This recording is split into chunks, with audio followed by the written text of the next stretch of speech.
Buenos días a todos, mi nombre es Lucía, soy parte del equipo Parloteros.p y nosotros estamos dispuestos a indagar en todo aquello que refiera a la dignidad del hombre. El día de hoy tenemos al profesor Renzo Gotelli, que es experto en Derecho Constitucional. Tenemos varias preguntas para complementar y entender mejor esto que es los derechos humanos, ¿no? La primera pregunta que le haría al profesor sería, ¿qué son los derechos humanos y por qué son importantes? Buenos días. ¿Qué tal, Lucía? Gracias por la invitación. A ver, sobre derechos humanos, básicamente señalar que son la piedra angular del Estado, ¿no? Es decir, forman parte del soporte y del norte que debe tener toda nación constitucional en relación a todos los actos que va a realizar tanto el Poder Ejecutivo, el Congreso y sobre todo el Poder Judicial, en la medida de que el Estado que respeta los derechos fundamentales o constitucionales de primer rango, si se quiere decir, se encuentra más comprometido con lo que es un Estado de Derecho, ¿no? Entonces, mientras haya respeto de derechos fundamentales, mientras estén garantizados, el soporte de todo el sistema legal se puede decir que está asegurado, ¿no? Entonces, esa es un poco la idea, ¿no? Del tema de derechos fundamentales, son principios, ¿no? Principios que van teniendo forma a partir de la evolución de la sociedad y representan los valores de un Estado, básicamente. Claro. Ujú. Yendo un poco al pasado, ¿qué existía antes de los derechos humanos, no? O sea, ¿qué podía defender al hombre? ¿O no existía esto, no? Para Bueno, usted. antes de los derechos humanos, básicamente no existían, ¿no? Es un concepto que más o menos se incorpora después de la Revolución Francesa y con la Declaración Universal de Derechos Fundamentales, pero que tenía que ver más que todo con la dignidad, ¿no? Y un poco en la línea de la dignidad, y no tanto en la línea actual de los derechos que tenemos ahora, que tienen varias generaciones, como 5 generaciones, ¿no? Empezó con la dignidad, con la igualdad, con la libertad, y después ha ido adquiriendo mejoras, si se quiere, conforme la sociedad ha ido evolucionando, se han ido ingresando derechos como el derecho al trabajo, el derecho a la vivienda, en algunos casos, el derecho al medio ambiente, el derecho a la convivencia pacífica, la libertad de credo, de religión, y así tenemos pues bastantes derechos que han ido sumándose a lo largo del tiempo, ¿no? De modo Claro. generacional. Y antes de los derechos humanos, antes de la Revolución Francesa, básicamente no existía el concepto, ¿no? Entonces, los gobernantes un poco tenían a su merced pues al pueblo y hacían lo que más les parecía, ¿no? No había un Ujú. control, ¿no? No había un control sobre ello, y básicamente eso ha sido el problema, creo yo, o parte de la evolución de la humanidad, ¿no? El tanto abuso, tanto maltrato a las clases trabajadoras o de menos recursos por parte de los gobernantes, han traído como resultado pues una revolución que es normal en algún momento, y después han ido ganando derechos, han ido reconociendo temas valorativos a partir de esta situación de existencia de derechos, que es progresivo, ¿no? Empezó con lo más básico y ahora cada vez se van incorporando derechos humanos, Ah, ¿no? bien. Bueno, ¿cuáles cree usted que son los vacíos que el Estado debe cubrir para el cumplimiento de los derechos humanos aquí dentro del Perú? Los vacíos. Bueno, en principio el artículo 3 de la Constitución te dice que los derechos que están señalados ahí en el documento no son los únicos, ¿no? Pueden haber más derechos que se van incorporando, como en algún momento se incorporó el derecho al agua, que está en el artículo 7A. No está el derecho de vivienda, por ejemplo, que estaba en el artículo 70, en la Constitución 79, y se han ido incorporando derechos poco a poco, ¿no? Ujú. El tema es de que estos vacíos supuestos que podría existir a nivel de defensa de derechos los tiene que asumir los principios generales del derecho y el Tribunal Constitucional en caso de evidenciar algún abuso. Ujú. Entonces el Estado por ahí tiene dos posturas, ¿no? Dejar abierto el tema de los derechos, que es como actualmente estamos, algunos derechos no han sido reconocidos de forma expresa, o podría empezar a reconocer ciertos derechos de forma expresa, ¿no? Como por ejemplo el derecho a la vivienda, que lo están pidiendo por ahí mucho, el derecho al acceso a la Internet, que lo están pidiendo otro grupo, ¿no? Pero yo creo que así no sean reconocidos, igual tienen que ser defendidos, ¿no? ¿Cuál es la ventaja de reconocer un derecho de forma expresa?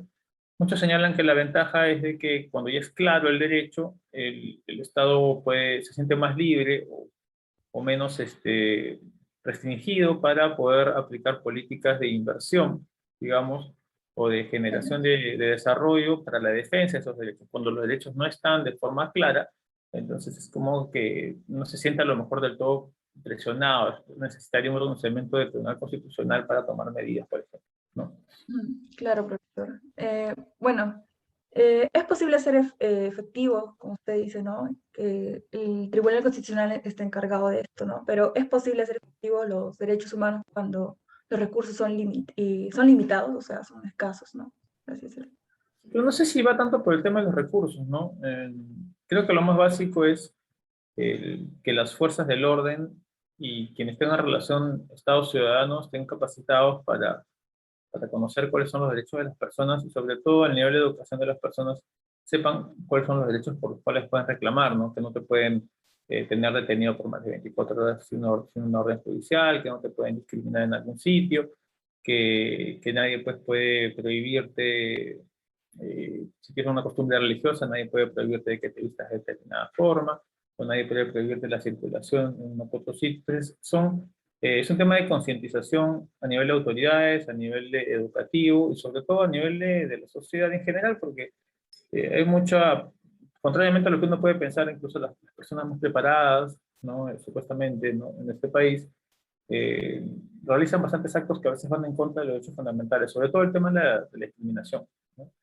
Que es discriminan mucho a las personas porque no son de la zona, porque no tienen un fenotipo específico, por el color de la piel, y eso pasa mucho en muchos sectores de Lima, por ejemplo, tradicional, y no debería ser así. Claro. Y no hay sanciones claras, ¿no? Eso ocurre todos los días, básicamente. Ahora mismo se está viendo con el cambio de gobierno, todas las expresiones que se están generando de rechazo de las personas con distintas opciones. Hablo, eso es independientemente si están capacitadas o no, lo cual también es un tema cuestionable, pero también hay comentarios que van en ese sentido, ¿no? Entonces, ese tipo de situaciones es una vulneración a los derechos fundamentales y claramente, pues, las sanciones demoran mucho en llegar, ¿no? Entonces, si un país no tiene muchos recursos, creo que el tema educativo formativo es importante, ¿no? Desde las bases para poder cambiar esa situación, ¿no? Claro. Bueno, por último, me gustaría pues, conocer un poco de su opinión, ¿no? Que si existe algún derecho que sea más importante que otro para usted, ¿no? No hay derecho más importante. O sea, si hablamos en términos jurídicos, a nivel constitucional, todos los derechos fundamentales son del mismo nivel. Por ahí se puede pensar que el derecho a la vida es tal vez el más importante, ¿no? Porque sin vida, pues no hay derechos fundamentales, ¿no? Pero teóricamente no hay ningún derecho más importante que otro. De esta forma, cuando un derecho colisiona con otro, es decir, por ejemplo, mi derecho a la libertad de tránsito contra mi derecho a la seguridad, las famosas colocaciones de rejas, por ejemplo. Cuando existe algo de este tipo, nunca se piensa a priori cuál es más importante que otro, porque eso significa pues un razonamiento subjetivo, su mayor análisis. Lo que se suele hacer en esos casos es analizar cuál de los dos derechos puede ceder un poco de su contenido en relación al otro, y uno de los dos va a prevalecer, pero sin terminar de anular el otro. Es lo que se conoce la confrontación o colisión de derechos o test de proporcionalidad, es decir, se analiza qué derecho en este caso se va a preferir, porque es claro, con una norma constitucional choca con una ley, la norma constitucional siempre se va a preferir, pero cuando una norma constitucional choca con una norma constitucional, no es tan claro porque son al mismo nivel, entonces hay que hacer un análisis diferenciado para que una de las dos prevalezca en ese caso concreto sin que la otra desaparezca por completo, no se anule. Entonces, yo creo que no hay, a priori no hay ningún derecho más importante que otro, porque todos están al mismo nivel constitucional. Sin embargo, muchos podrían pensar que el derecho a la vida o la dignidad, por ejemplo, serían de los que deberían recibir mejor tratamiento, ¿no? Pero al final todos tienen el mismo nivel, ¿no? Ya, ¿qué pasa cuando un derecho humano se confunde? O sea, dentro de los derechos humanos existen los derechos sociales.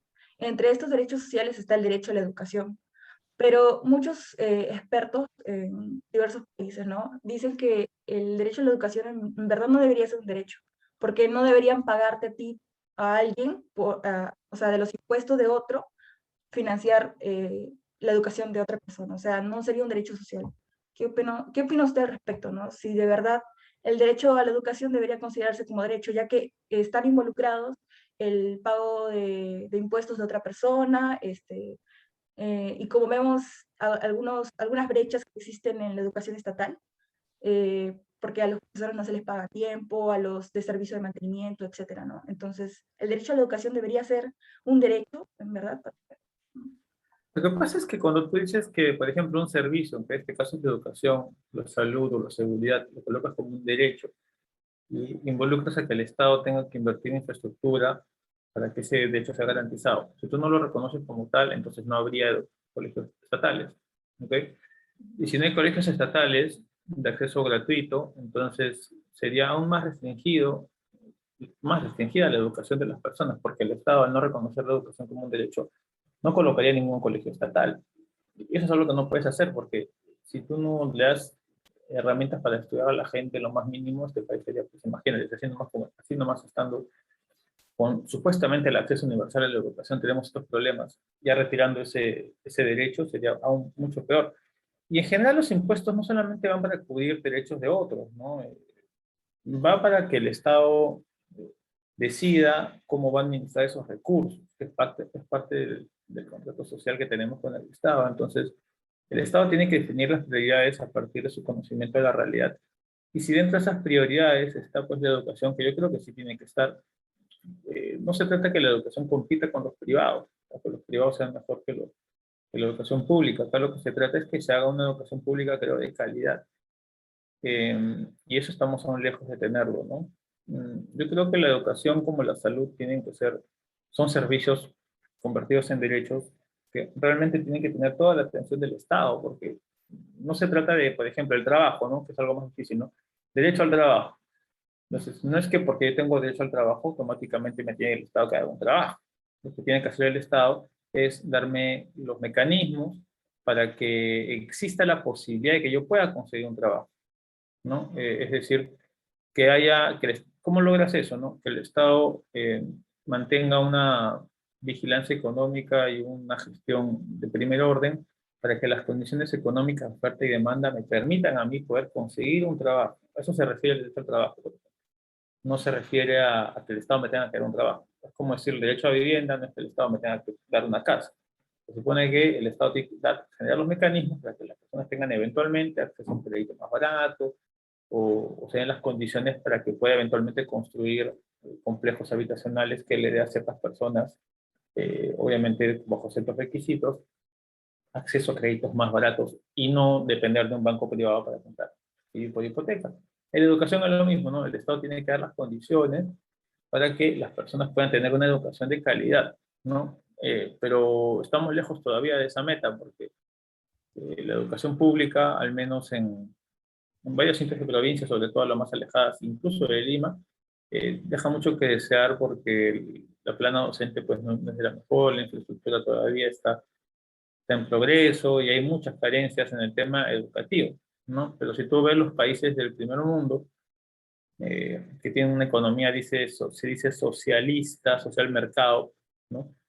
Sí tienen una educación pública de calidad.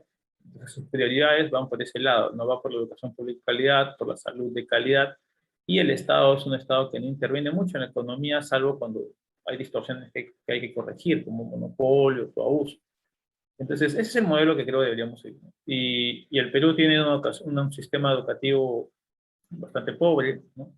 Y no es casualidad pues, que eso se refleje pues, en nuestros gobernantes, se refleja en las opiniones de la sociedad, se refleja en general en el desarrollo del país, ¿no? Entonces, invertir en educación creo que es uno de los retos, mejorar la educación y el acceso a los servicios públicos como el agua y la salud, son los retos más básicos de un Estado, ¿no? Y en eso no hemos cumplido. Entonces, yo sí creo que tiene que existir derecho a la educación de todas maneras. Ahora, no confundir la educación privada escolar, perdón, la educación escolar en general con la educación universitaria, ¿no? Si tú dado por ahí que todos ingresan a las universidades, ahí sí hay una discrepancia, pienso, porque en el caso de las universidades, para empezar, un país a nivel productivo no solamente necesita tener millones de profesionales, puede ser que tengan millones, es más, los países más desarrollados requieren más personal técnico, porque como tienen actividades productivas, entonces los profesionales son unos cuantos, los técnicos son más, porque las actividades productivas requieren técnicos especializados. Un profesional universitario no te da esa especialización. Entonces, lo que hay que hacer ahí es no necesariamente dar el acceso a las universidades, porque para empezar hay menos universidades y colegios. Y en segundo término, cuando tú hables de esa forma el ingreso a las universidades, tienes que tener un plan previo de mejorar la infraestructura, tener más profesores capacitados, porque de lo contrario lo que vas a hacer es sobrecargar las universidades, no va a haber, la gente no va a poder entrar a las universidades públicas y no va a haber profesores suficientemente calificados, y lo que vas a hacer como consecuencia es que baje el nivel de la calidad universitaria pública, es decir, el Perú tiene que ver la forma de que no solamente sea, que todos son universitarios, porque no ser universitario no es una solución para todo, sino que también se vea qué necesidades tiene este país para desarrollarse. Una de las necesidades pueden ser técnicas, que necesitamos más técnicos que profesionales. No todo el mundo nació para ser profesional y eso no está mal, ¿no? Eso no está mal. Cada persona tiene distintas habilidades y hay veces que alguien no nació para ser universitario y hay esta idea de que ser universitario es lo mejor y lo único, y no necesariamente es así. Puede ser que tengas otras habilidades técnicas y que incluso te vaya mucho mejor a nivel económico que un profesional, porque en varias partes del mundo como técnico puedes trabajar, en cambio para ciertas profesiones, al menos en el Perú, estás más o menos destinado a trabajar siempre acá y tu espectro es más limitado, entonces hay que cambiar esa distorsión, ¿no? En el tema de la educación, básicamente, ¿no? Ah, claro, profesor. Ya me absolvió esta duda ya por completo. Entonces, Claro. ahora sí daría cierre, profesor. Muchas gracias, ¿verdad? Bien, Lucía. Ya Sí, nos cuídese vemos en bastante. clase. Ya nos vemos, profesor. Gracias. Cuídate. Chao, chao.